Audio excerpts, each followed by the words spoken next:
If you know someone who gives incredible advice but can't seem to follow it themselves, or if you're stuck in the knowing but not doing loop, this episode explores why awareness doesn't equal evolution and the 4 steps to bridge the gap from knowing to doing.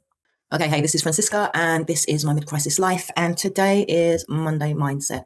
So today we'll talk about one of the biggest gaps in human behavior, one of the things that causes the most amount of cognitive dissonance.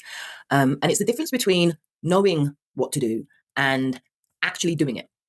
So I know that we all know someone who can see the truth with like laser precision. They give incredible advice. They unpack the psychology of every situation, but when it's their life, they always seem to choose comfort over courage every single time. And, maybe you've been that person too. I know for sure I have. So I just wanted to think about what's the real difference between someone who knows what they should do and someone who actually does it.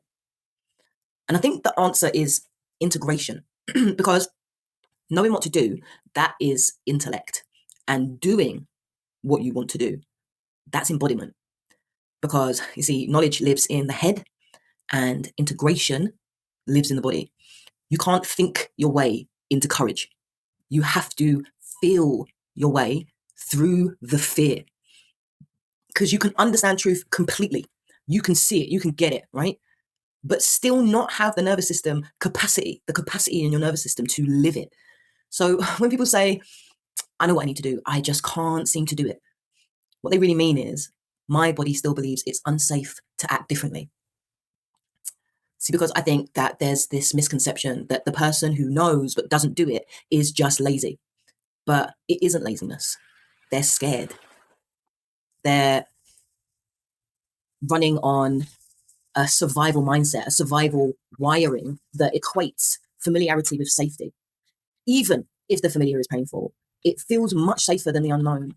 And then fear then disguises itself as logic. It's not the right time. I am protecting my peace. I'm honoring my boundaries. But beneath all that beautiful self-talk, it's just fear saying, if I do the hard thing, I might lose love or approval or stability. I might get hurt again.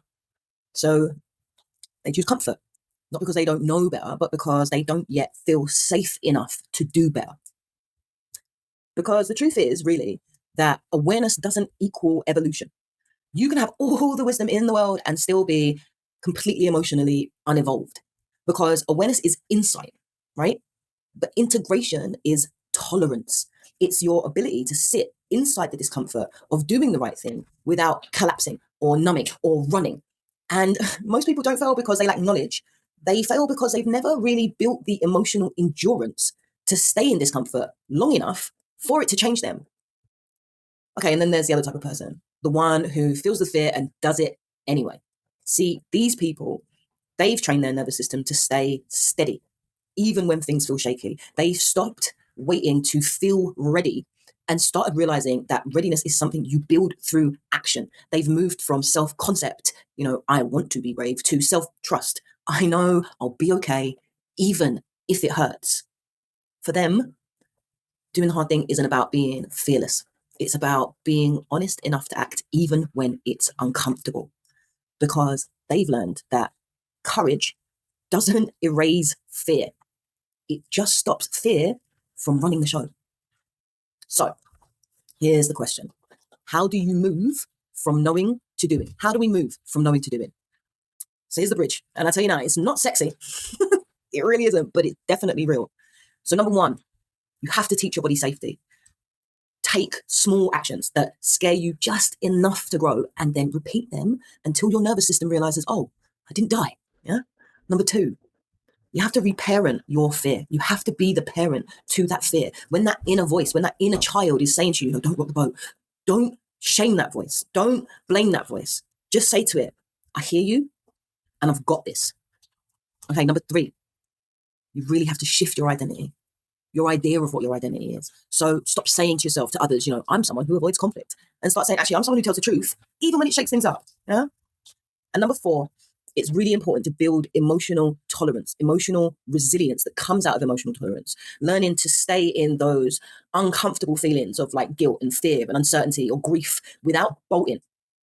That's how you expand your range. And then with that, your life, right? Because it's the truth, right? Most people aren't selfish. They're just scared. They're not choosing comfort because they're weak. They're just choosing familiar pain over an unfamiliar peace. But here's the thing, right? At some point, the weight of that truth becomes heavier to ignore than the fear of it. And that's the moment people finally move, because real growth only happens in discomfort. Real growth only happens when truth becomes more valuable than comfort, when staying stuck starts to feel more dangerous than changing. So if you're someone who knows better but isn't doing better, you don't need more motivation, you don't need more willpower, you don't need more wherewithal, you just need more capacity. So I invite you to ask yourself, what part of me still believes doing the right thing will destroy me? And really listen, because that's the part that needs your attention. That's where the healing is, because knowing is intellect and doing is integration, and becoming, well, that is true freedom. So thanks for tuning into Monday Mindset today. If this hits home, share it with someone who's stuck in that same knowing but not doing loop. And join me on Thursday for Chrysalis Tools, where we're going to explore how to feel safe in unsafe situations so that we all can start pushing the envelope and stepping out of our comfort zone without overwhelming our system.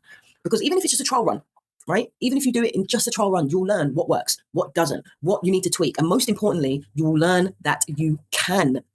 Because growth doesn't start with confidence. It doesn't start in the place of confidence. It starts with creating safety. And that is exactly what we'll be teaching your body next. Okay, that's it. Growth doesn't start with confidence. It starts with creating safety in your nervous system. Ask yourself, what part of me still believes doing the right thing will destroy me? That's where healing is. Come back for Thursday's Chrysalis Tools, where we're going to teach your body how to feel safe in unsafe situations so you can step out of your comfort zone without overwhelming your system.